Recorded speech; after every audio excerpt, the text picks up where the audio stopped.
So hello, my name is Toby Mendelson, and in this very short clip what I want to do is just go through some of the most important reasons for why myself and Ruth Fitzpatrick decided to co-found this startup organization called Arete House.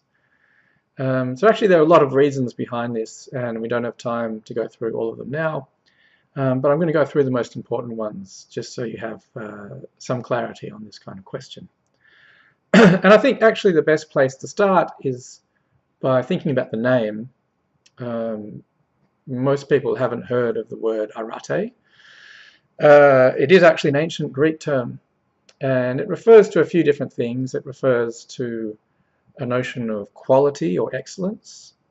It also implies, something to do with the cultivation of virtues. And it also implies something like the fulfilling or the reaching of one's inherent potentiality. So all of these themes are actually very big in ancient Greek political and economic thinking, especially in Aristotle.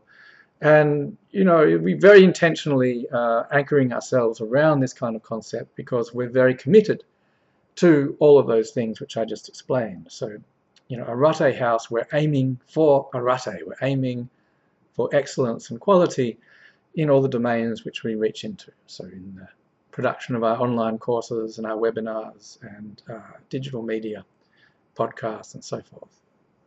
And to some degree this is something of a dialectical process in which we're trying to actively resist the instrumentality which is, I think, very strongly affecting people doing scholarly or academic work within the university system. So the university system is really anchored around outcomes at the moment. So funding is connected to outcomes. So everything has become very instrumental. Everyone's kind of working to fulfill particular outcomes. And I think what's happened is that there's been a huge sacrifice in quality in the name of quantity. So in other words, it's not about the quality of what you produce or teach, it's about the quantity. So it doesn't matter in a way what you write, what matters is how much you write. Or it doesn't matter how good your courses are, it matters how many students are sitting in the seats listening to your courses. And I think there's a real problem with that. I think actually academic life at best is all about quality and not that much about quantity. So we're trying to invert that. And as an extension of that point, we truly believe, like many other people do, that modern universities, basically all around the world, are becoming shadows of their former selves. And we're having real difficulties trying to justify funding for disciplines such as history and my own discipline, philosophy, and so forth. And we haven't worked out how we can actually justify those sorts of disciplines, yet I and many people believe they are absolutely intrinsic to not just the people doing them, but to civilization as a whole. So, part of what Arete House is about is trying to find a new model to sustainably produce in those sorts of areas. And, that's very, very, very important to uncover that and make sure that it is effective. Another reason, which is somewhat separated from those earlier two, is that we believe that a proper education, and I mean that in the sense of, enriching oneself, fulfilling one's potentiality as a human being, but we think that implies gaining more than mere theory or knowledge or being simply in the realm of ideas.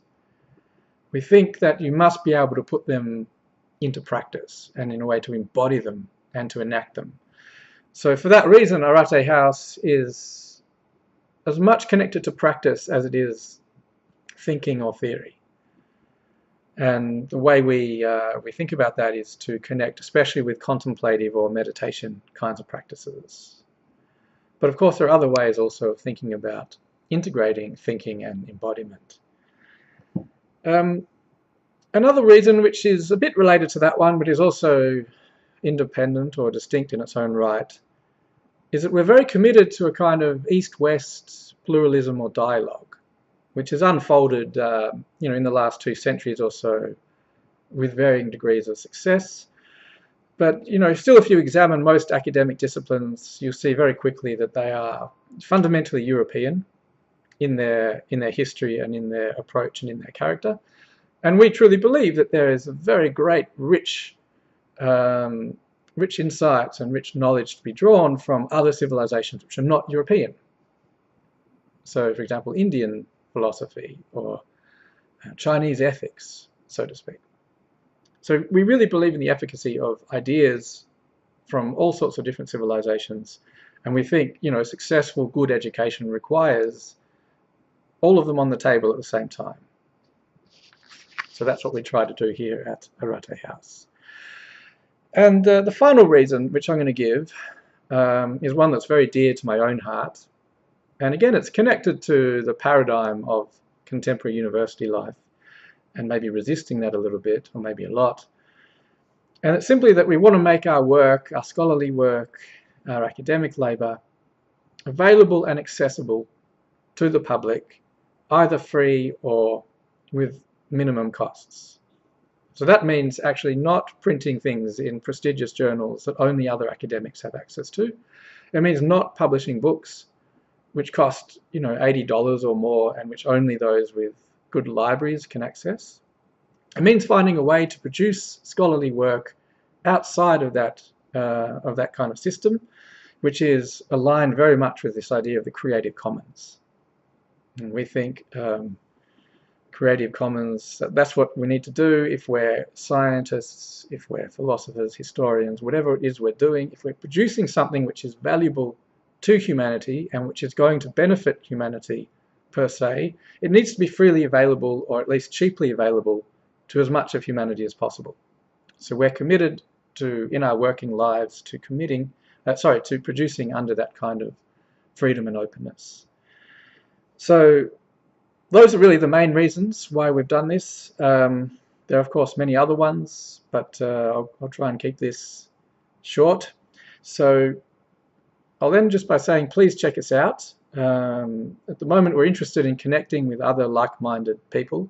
You might be a scholar or a teacher or a practitioner of some kind, or you might feel that you've got something that you'd like to contribute in that area. So please don't hesitate to connect with us.